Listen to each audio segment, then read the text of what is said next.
Mahal ako.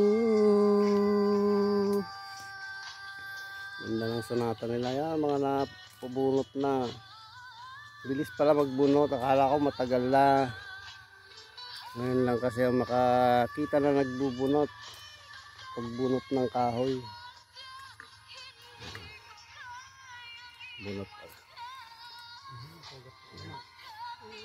Ito po ang hanap buhay namin dito. Mga kahoy.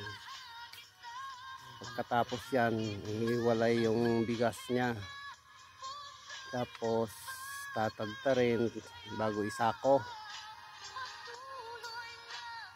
Tapos ipapasok na sa treacer.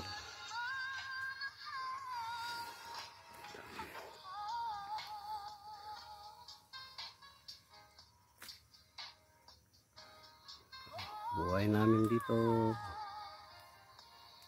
Ito ang buhay namin dito.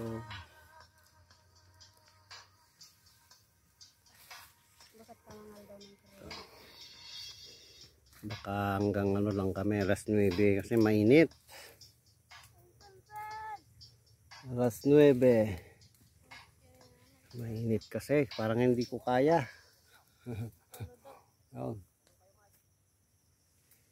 Ano? Dadalom to yun eh. Dadalom to eh. Hindi, magpuka. Ano aja? Si Dwayne yan?